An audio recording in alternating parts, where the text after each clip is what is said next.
Did you know that of all 52 weeks in a year, the weeks when I spend the most money and have the most overwhelm are the weeks when I don't have these 3 things that I'm about to teach you in place? That's why this video is going to be absolutely epic.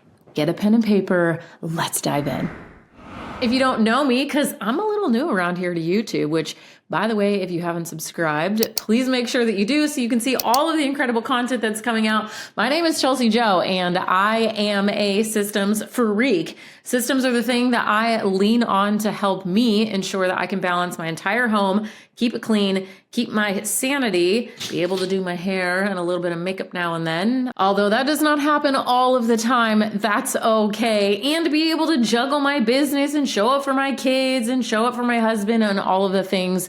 I teach systems to women who are trying to do their very best in both their home and their business. Being consistent is really important, and we cannot be consistent if we are not organized. Sometimes we take this really personal and we think that we're failing when it's actually not that at all. You just need to do a reset. You need to get your space and your time and your tasks overhauled and put them into something that's really well organized so that your brain can wrap itself around what the heck you're trying to do every single day. It's a lot.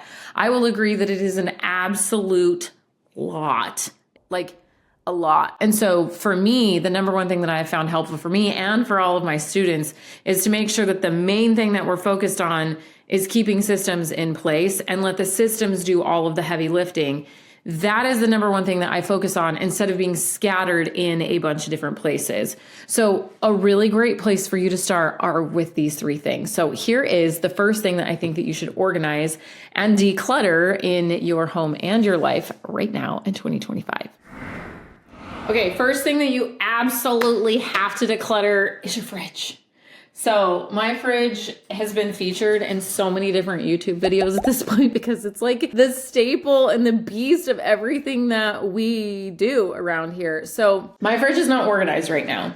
I mean, we keep it kind of like base level most of the time, right? Like I try and always keep my condiments here, and I try and make sure that I have the major zones inside of my fridge organized at all times, but I've got things in a couple different places. My top shelf up here is absolutely just kind of, there's some old food that I need to go through. I didn't do my hard reset this weekend. That's okay because we had some food left over that I wanted to use, but tonight when I'm cooking dinner, I'm gonna get back in here and tidy this up really quick. But what can you do if you're not in a place right now where your fridge is even remotely decluttered? What can you do to get to a place where you just have to do an easy reset like me every week instead of always drowning in like, I can't find this. This thing's expired. Your kids, your husband, nobody can feed themselves. So you have to do it all on your own, right?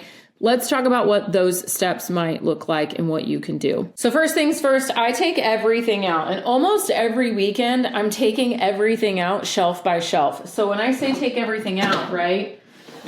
Everything needs to come out.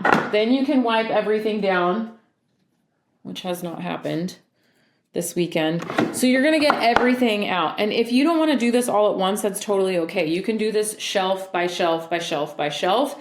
And that's totally fine too. Once you pull everything out, you're gonna create zones. And then the third step is to use clear bins. So what I'm gonna do is I'm gonna talk you through step 2 and step 3. Zones and bins in your fridge.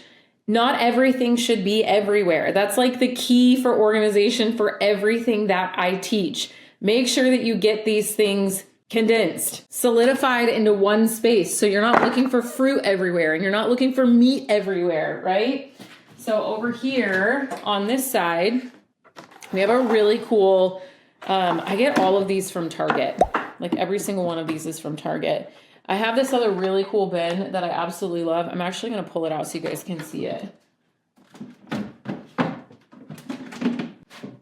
This is not intended to be used for your refrigerator, but I'm obsessed with using this for my refrigerator. Look at how awesome this thing is. So these are this is my like breads in here. These are all of my meats inside of here. And then all of my cheeses are in the bottom one. So this thing gets used all the time. Same thing with my eggs.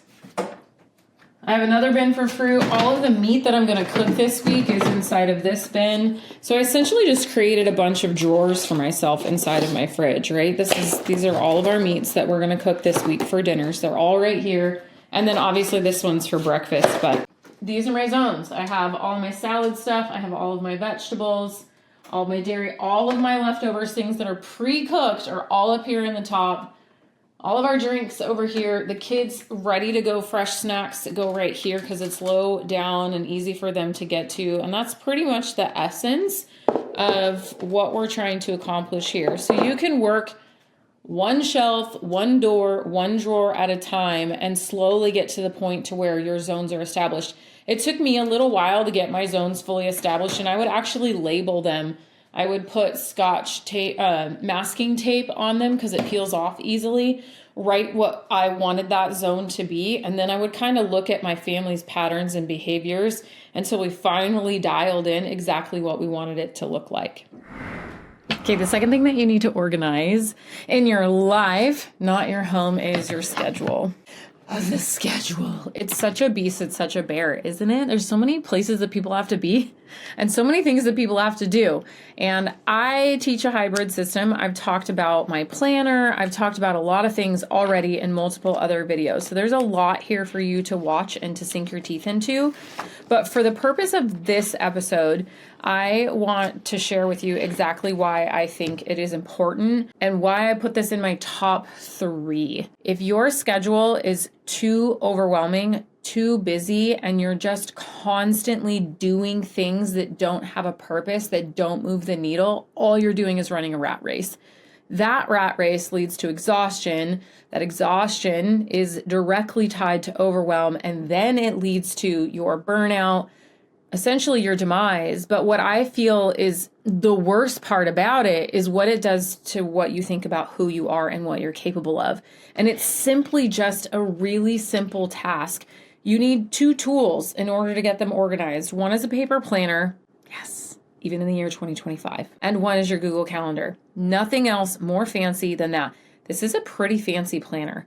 I love it. This is the Dream Planner by Horatio Printing. It is my favorite one. I use it all the time. I've been using it for 6 years, but you can basically use pretty much any planner you want as long as it has a layout that looks something similar to this. It is so clean and so straightforward, and it allows you to put my time management system inside of it because it's not overly busy. Let's talk about how we can get your schedule organized with very, very, very simple steps. The number one thing that you're going to start with is putting time blocks in place. I have 5 time blocks that I use. You can see them right here to organize my time and my intentions. The second thing that you're going to do is get yourself a Google Calendar.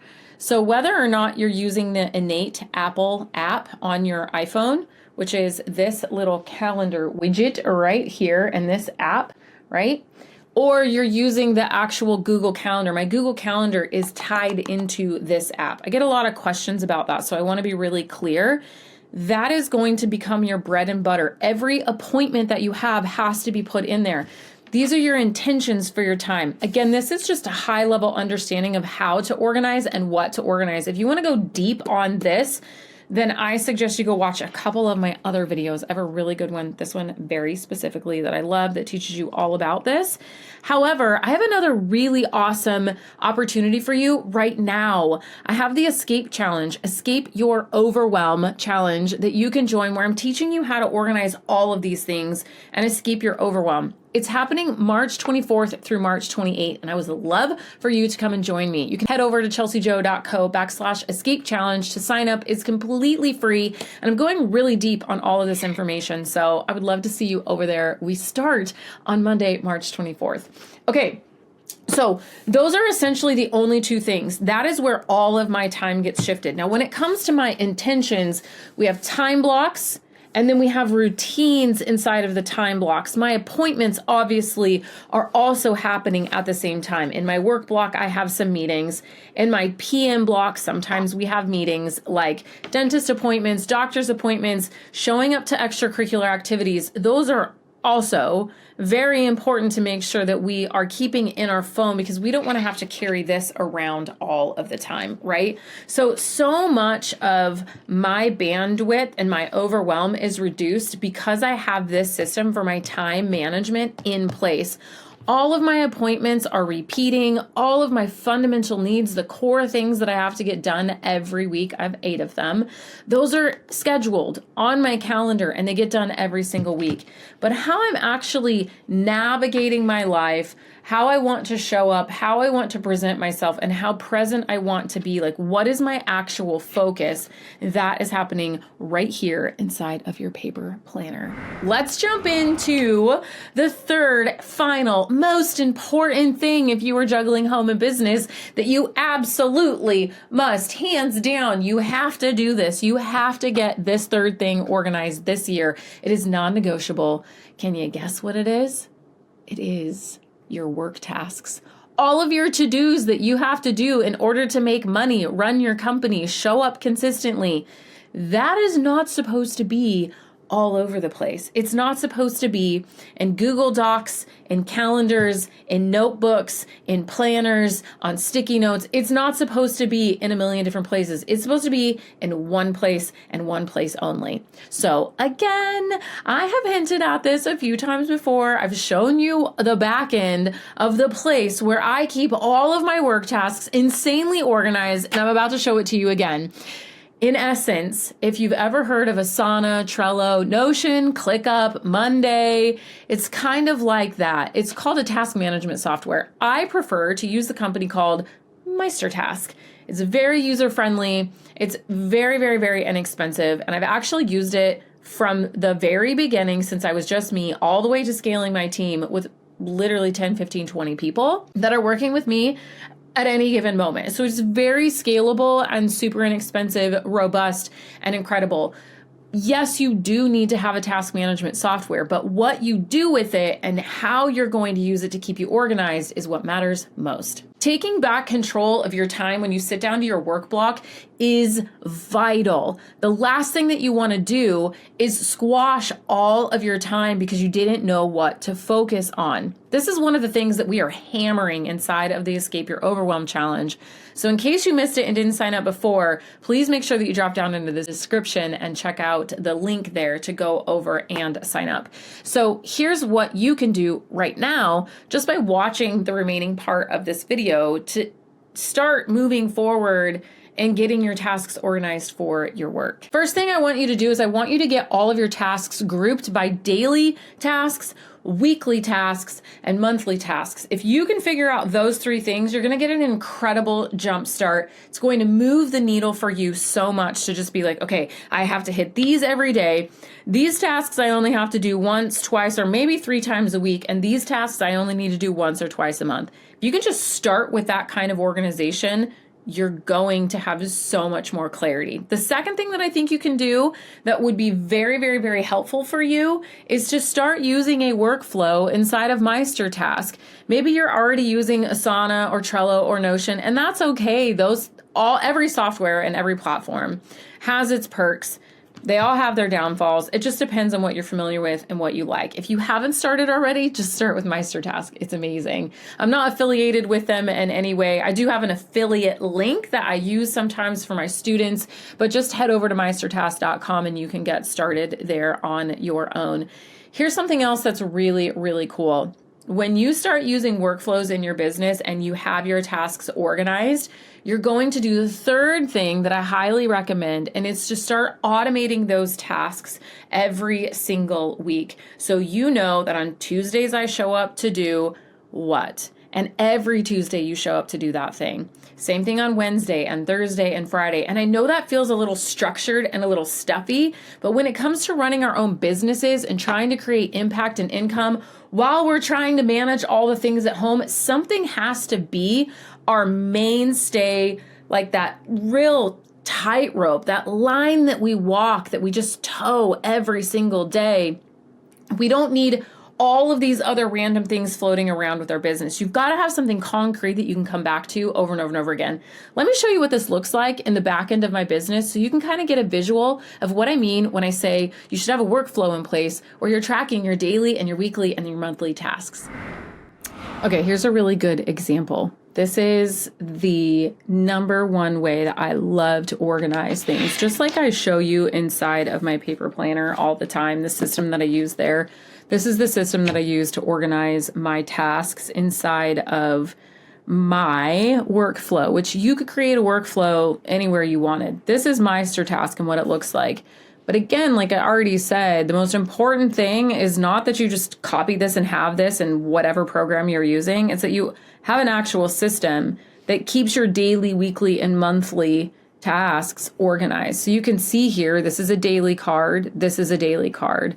And this is just an example of actually what my tasks did look like many, many, many years ago. And we just keep this as an example now. So if you're running a podcast, you can see that this is for me on Tuesday and then episode promotion on Tuesday. And the way that you use this is you just move these through every single day. And then whenever you get done with the end of the week, you just drag them back and you repeat them and do them all over again. Here's where all your monthly tasks live. And if it's week 2, you have week 2 tasks. And when it's not week 2, you put them over there. If it's week 1, you have week 1 tasks. And then when it's not week 1, you pull them over. And you simply just repeat these. This is the number one way to organize all of your tasks that you are trying to hustle and keep up with inside of your business. All right, so there you have it. Those are the 3 main things that I do genuinely believe that if you focus on decluttering these 3 areas of your life and get super organized, you are going to have so much more success and way less overwhelm for the remaining part of 2025. As a recap, these are the 3 things that I think you should organize and declutter. 1 was your fridge, 2 is your schedule, and 3 were all of the work to-dos that you have. If you loved this episode, please make sure that you come back for more. If you are eating up every single word that I am saying and you want to learn more, I cannot wait to meet you inside of the Escape Challenge. And if not there, then I definitely will meet you back here for the next video right here on the Systemize Your Life YouTube channel.